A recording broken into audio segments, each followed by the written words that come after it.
Sunday, June 9th. I am alone in my house. What's the called? I guess it's just redness. I'm alone in my house. I have to go out in a little while just to drive over to the assisted living to bring a supply of Inshore for my mother-in-law. Those little drinks in the little bottles. Yeah, she has Alzheimer's and she doesn't eat, so not very well. So they give her those for nutritional reasons. But I am just trying to figure out intuitively, as I say, what to do with myself. I started out the morning and it was raining and I was having a lot of physical, like, fibromyalgia pain. So I've just been proceeding slowly, but I've noticed lately that I have a lot of ideas, and a lot of this is just part of my healing process from losing Daniel. And it's good stuff, and I've talked about some of it. I talked about some of it in a podcast episode recently. I just keep trying to intuitively listen to, like, what should I work on today, or what should I do today? Should I declutter? Should I paint? Should I read? Should I whatever?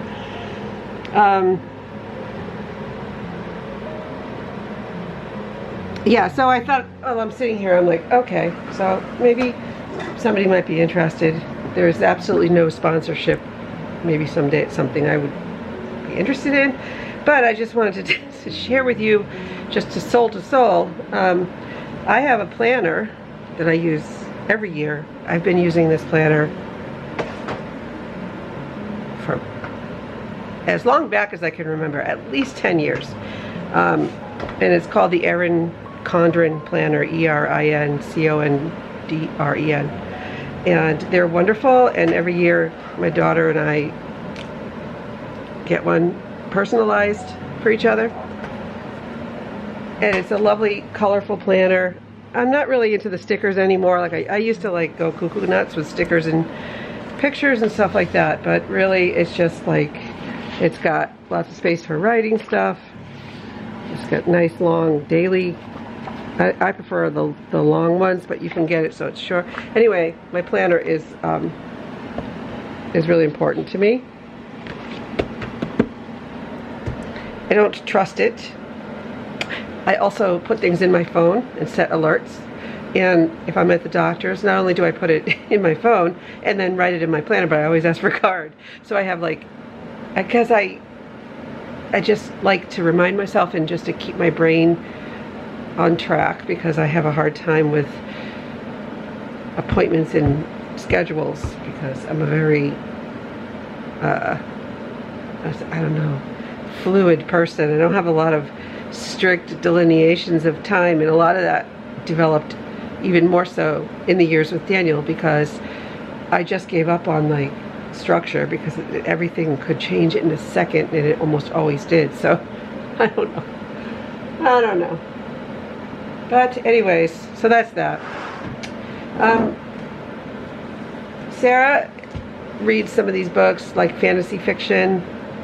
I just finished all of the books in Sarah Maas, M-A-A-S, A Court of Thrones and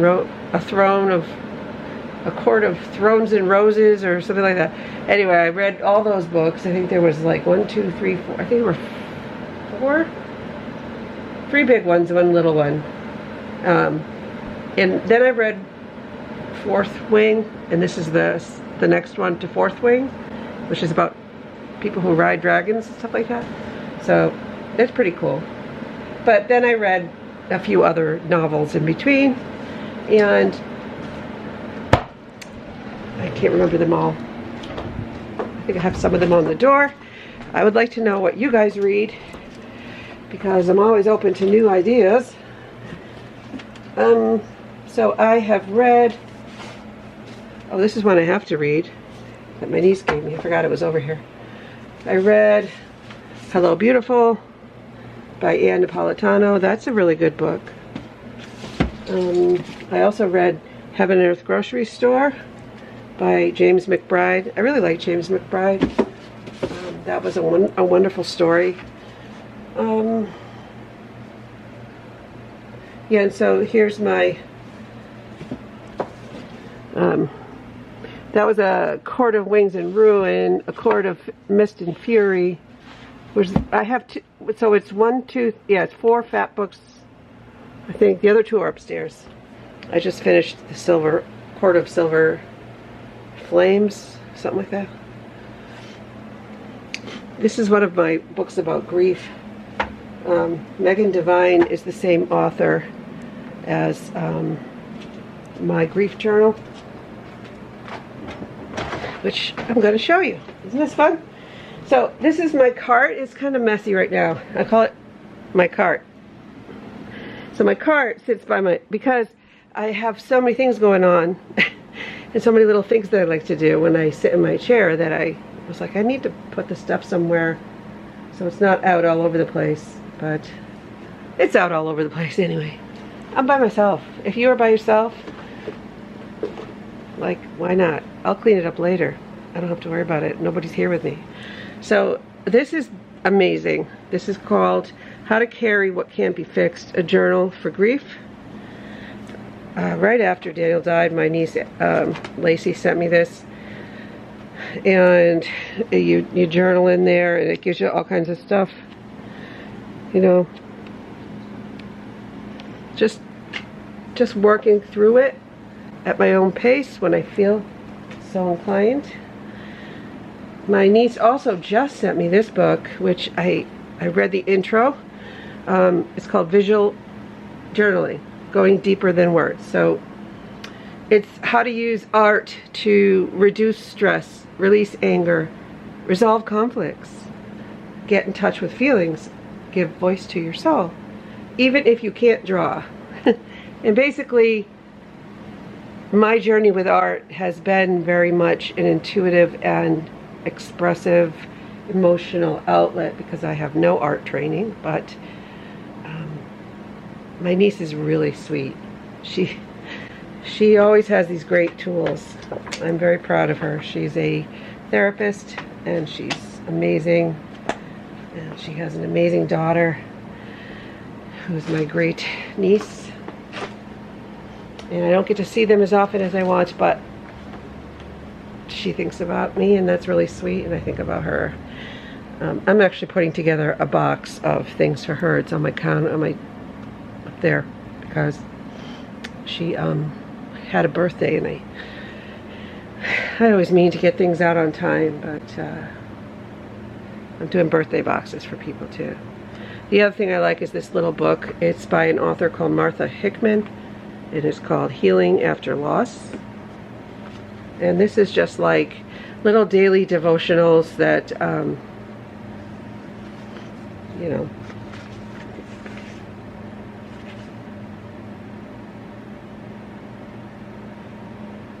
it's just like little daily inspirational quotes, like June 9th it has one, June 8th, June 10th. It's like things to, you know, give you a little bit of inspiration and hope and healing each day, just enough. Just a little bit of a hug by words, I guess. I have been reading Mary Oliver's poems. And I love Mary Oliver's poems because they're very much inspired just by nature and the randomness of nature and the miracles and just life as it is and seeing the beauty in life as it is. So, yeah, I like Mary Oliver. The other thing I have, let's see, what else do I have in here? I have these 2 books. One's called A Time to Grieve, book 1, by this author Kenneth Hawk, H-A-U-G-K. These little pamphlets are being sent to me periodically. The first one comes right away. The second one came, I think, 3 months after. And they're just grief pamphlets about all different aspects of grief.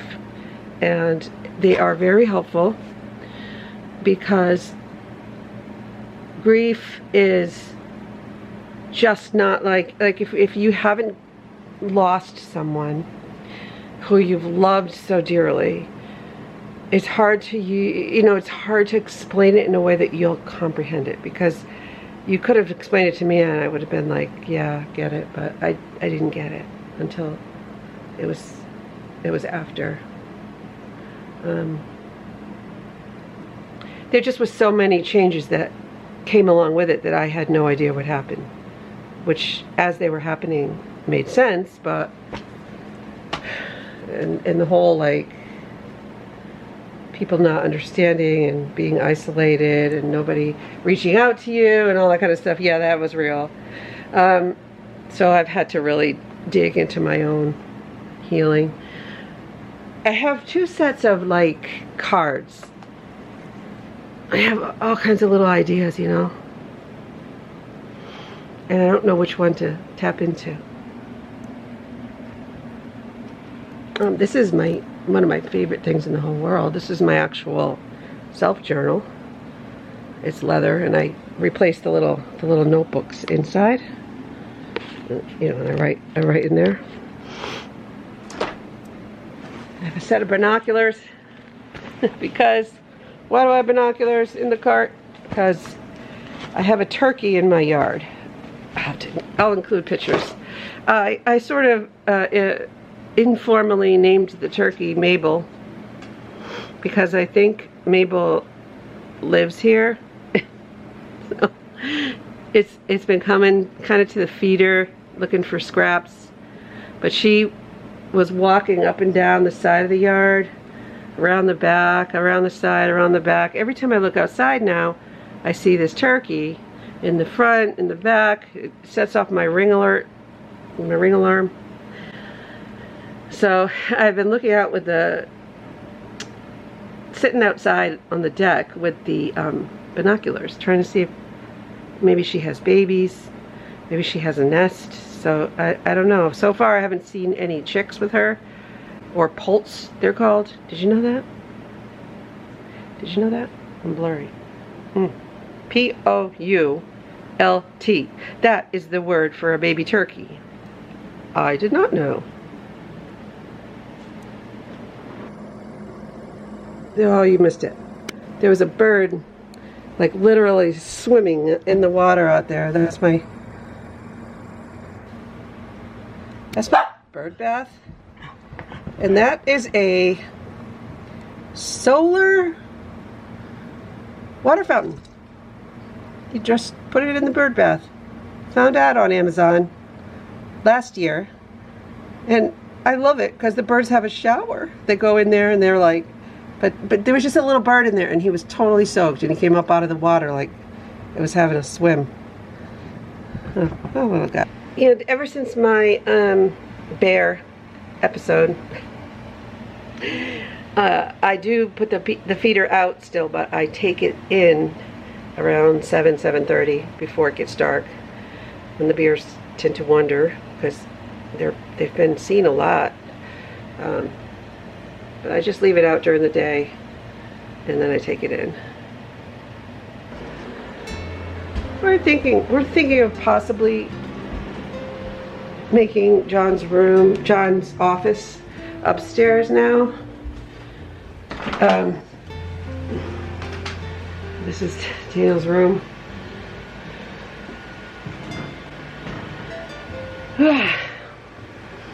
His energy is like in here so strong. Whew.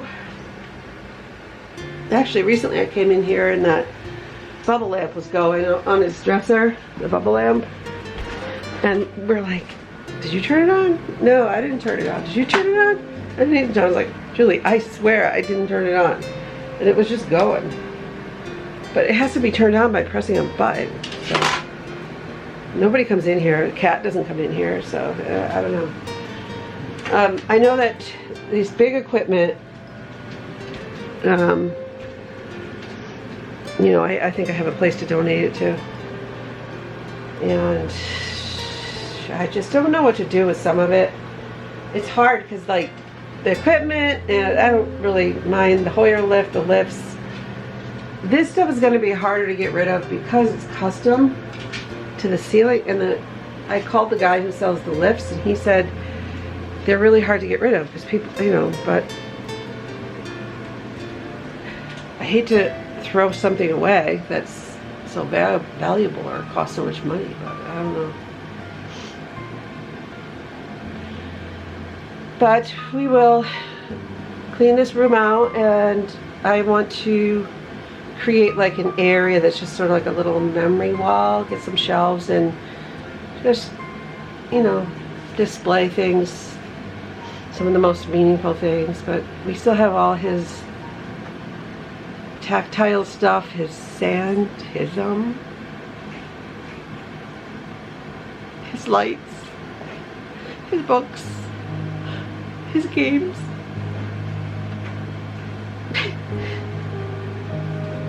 So it's hard. See, the equipment is fine. I mean, I'm like, I can get rid of the equipment. This stuff is harder because he liked it so much.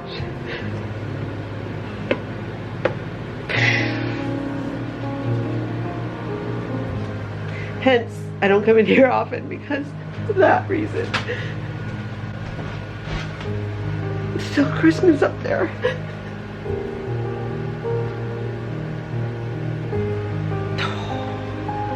I miss him. Come on, Henry. But I'll get to it. I'm okay. Come on now. Come on. I don't want you to get stuck in here. The door closes on you. The dogs, whenever I cry, they stare at. Come on. It's okay. It's alright. It's alright. But this is how it is, folks. It's all part of it. So, what do I do today? Paint something? I could paint something. I have all my paintings. Look at this one. That's a nice one. You see it? It's like oceany.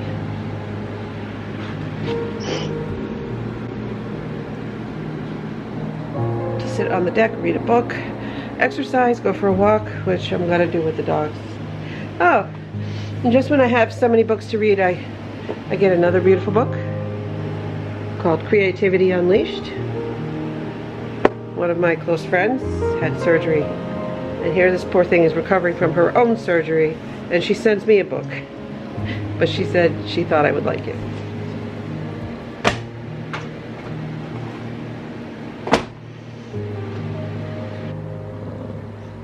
See, if you put food down for Henry, he just like eats it. She just he's so cute. Good girl. We'll work it out. We'll work it out, won't we, guys? Right, Henry?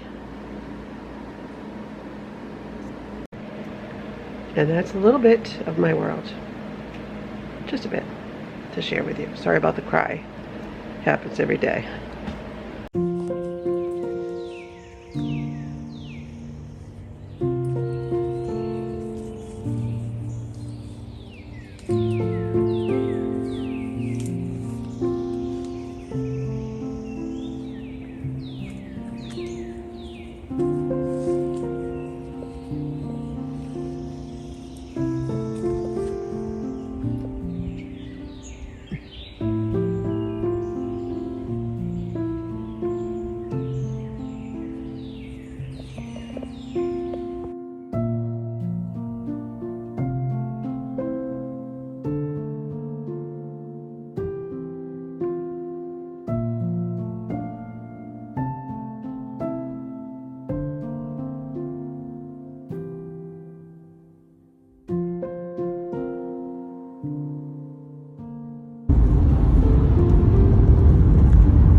We're in the pool.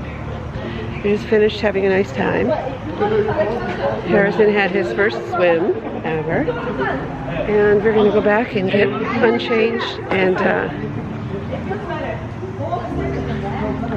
get out of here.